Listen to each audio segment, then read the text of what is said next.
Okay, welcome back, and let us read the last stanza of the poem, A Thing of Beauty. The last and the fourth stanza of the poem says, and such too is the grandeur of the dooms we have imagined for the mighty dead. All lovely tales that we have heard or read, an endless fountain of immortal drink, pouring unto us from the heavens brink. So what is Keats saying here? He is saying that there is beauty in everything that we see or feel in our life. So there is a saying in English. Most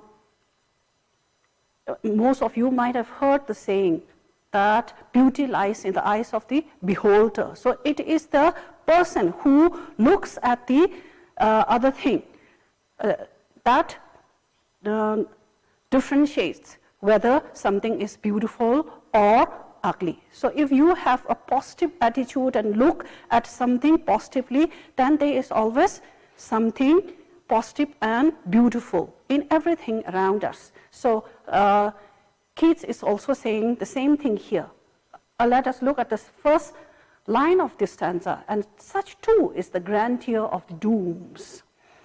And such too, what does he mean by such too? He means that there is beauty even in the dooms. Dooms here means the final judgment day.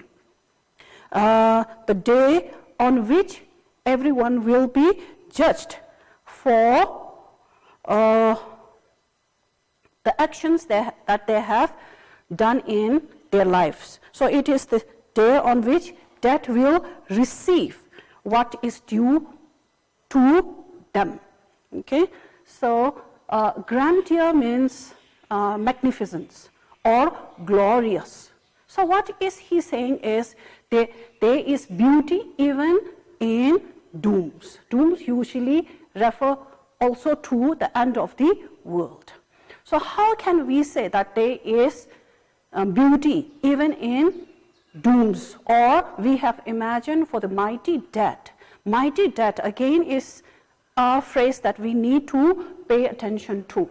Mighty dead, when he says mighty dead, he is using a figure of speech that is called an oxymoron. So oxymoron is a figure of speech where we place two contradictory terms to create some, you can say, strong or comic effect. So mighty means, you all know, glorious or magnificent. Dead. So how can we say that there is glory in death? How can we say that there is beauty even in death? That is what he says. There is beauty even in death. There is glory even in death, because when people do noble things in their life, even after they die, the actions, noble actions that they have done are cherished by people. People get inspired by their noble deeds, and so because of that, even after death, they remain in the memory of people, and people will look up to these dead people for inspiration and for, you can say, constant inspiration. Yeah, mighty death. And what does mighty death refer to? Mighty death refers to our forefathers or ancestors who have sacrificed their life for the well-being of humanity. So if we have done such noble acts in our life, then their stories will remain forever to inspire us and to fill our life with happiness and joy. So Keats is saying that there is joy even after death, if we do noble things in our life. Then how do we in the present age know about the forefathers, the actions, the noble acts of our forefathers or ancestors? He says, all lovely tales that we have heard or read. He says, we have learned about the noble acts and actions of these ancestors or forefathers from the stories that we have heard from others or our elders or from the tales or stories that we have read in our books. So that means if we have done something great in our life, our greatness remains forever and ever in the form of stories. So you can think about Mother Teresa. The noble actions that she has done is still appreciated, and her noble actions still inspire many people. So that is what he is saying. And then he says, an endless fountain of immortal drink pouring unto us from the heavens bring. Okay, again he uses a figure of speech, endless fountain here of immortal drink. Here he uses a metaphor. The constant source of joy for us are the beautiful things in nature. The beautiful things in nature that give us constant or continuous joy is compared to an endless fountain from where the water keeps on flowing of immortal drink. Immortal drink refers to nectar, the heavenly drink, after drinking which we believe that we will never die. Immortal means we will never die after drinking that nectar. So all these beautiful things in nature are like that fountain from which nectar flows constantly and make us live forever.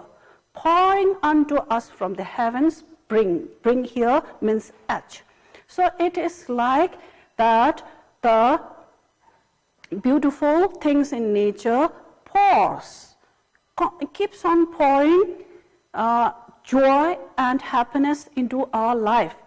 Like God constantly sends us gifts of immortality from heaven. So that is what he is saying. Now again, let us break this stanza into shorter lines and see what he says, so that you can also make notes. And such too is the grandeur of the dooms we have imagined for the mighty dead, all lovely tales that we have heard or read. He is saying there is beauty even in death. All the lovely tales that we have read and heard about the glory of our ancestors can also be placed among such things of beauty. So there are also a source of beauty in our, source of joy in our life. They are also beautiful. So mighty dead here means the ancestors, refers to the ancestors or our forefathers who have sacrificed their lives for the mankind. They have a sublime effect on the human spirit. So when we hear about all these glorious tales of our ancestors, they usually provide us a sublime, peaceful, calm effect on our spirit.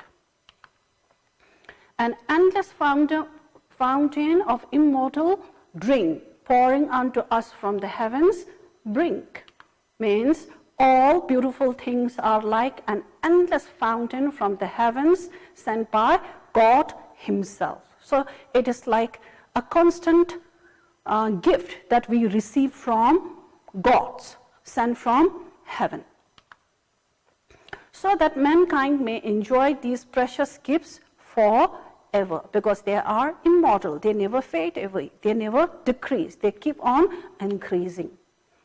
So that is the end of the poem. Now let us look at the homework.